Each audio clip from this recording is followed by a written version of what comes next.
안녕하세요. 승과세김입니다. 논어 하기편 3장입니다. 이번 3장은 굉장히 짧지만 많은 생각을 하게 만드는 장이에요. 함께 보실게요.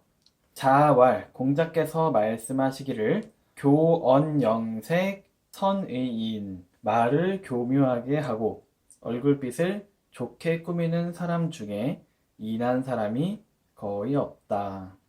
굉장히 짧죠? 말을 듣기 좋게 교묘하게 꾸며서 말을 하며 상대에게 잘 보이기 위해 표정을 꾸며내는 사람 중에 인한 사람이 없다라는 것이죠.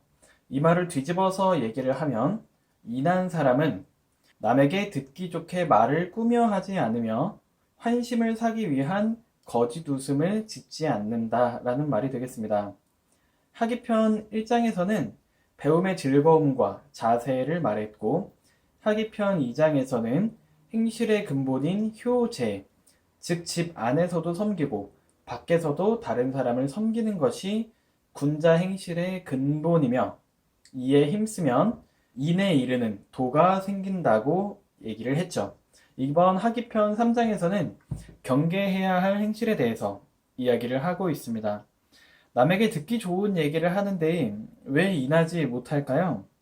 공자가 말하는 이상적인 군자는 인의 예지를 어느 하나에 치우치지 않도록 균형 있게 갖춘 사람을 이야기를 하고요. 인의 예지가 균형이 잡히면 자연히 신이 세워집니다. 나를 좀 믿어주세요라고 해서 믿는 것이 아니라 그 사람의 말과 행실을 보고 들으니 그 사람에 대한 믿음은 자연스럽게 생겨나는 것이죠.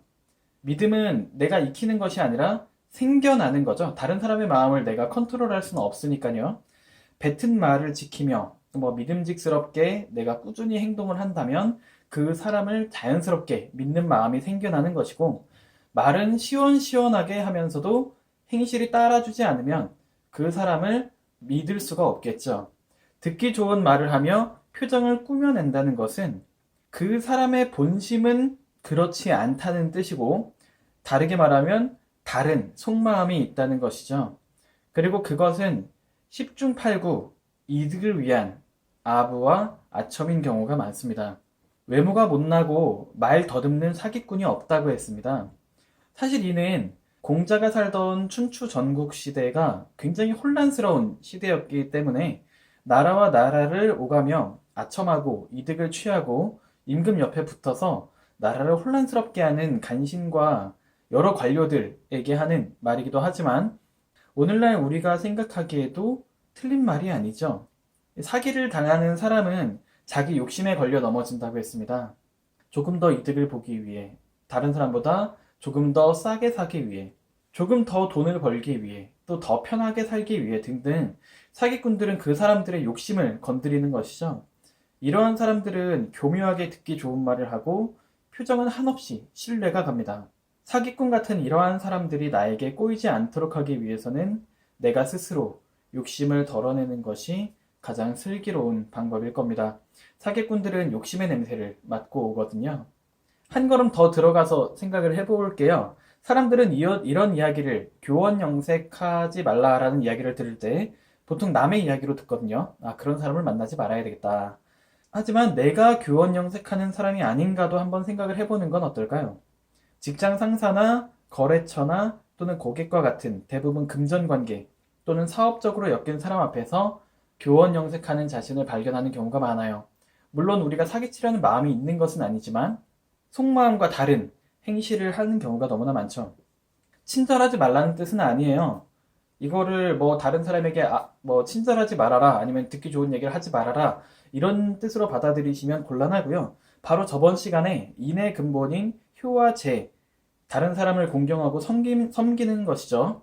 예의를 갖추고 다른 사람을 섬기는 마음은 갖추되 과하지 않고 진정 마음속에 섬기는 마음을 가지고 위선적이지 않은 본심과 같은 행동이 나와야 한다는 것이죠.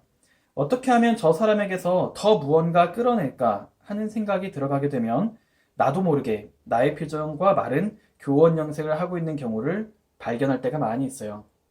요즘의 사회가 물질 만능 시대이기 때문에 기본적으로 욕심이 들어가기가 매우 쉽고 물질에 엮여서 관계가 맺어지면 그 사람의 눈치를 보는 자신을 발견을 합니다. 그리고 이것은 매우 피곤한 일이에요. 자존감도 계속해서 떨어집니다. 이게 심화되면 나중에는 주변 모든 사람들의 눈치를 보는 자신을 발견을 하게 돼요. 그래서 요즘 사람들은 많은 사람들이 금전적, 사업적 관계를 떠나서 나의 자존감을 높일 수 있는 다른 관계를 구축하고 싶어 합니다. 사람에 지친 사람은 반려동물로 심신을 위로하기도 하고요. 또 어쩌면 순수한 사랑 이야기와 드라마 같은 이야기들을 사람들이 찾는 것은 현실이 그러하기가 매우 어렵기 때문이겠죠. 달리 생각하면 이러한 세상 가운데서 인한 사람은 그만큼 빛이 난다고 생각을 해요. 이 교원영색에 반대되는 말이 논어의 또 자로편에 나옵니다. 자왈 공자께서 말씀하시기를 강의 목룰 근인, 강하고 굳세고 말을 더듬는다라고 표현이 되어 있는데 말을 조심스럽게 하는 것이 근인, 인에 가깝다라는 것이죠. 공자는 이런 것이 인이다라고 명확하게 정의하진 않았어요. 인에 가깝다라고 이야기를 하고 있죠.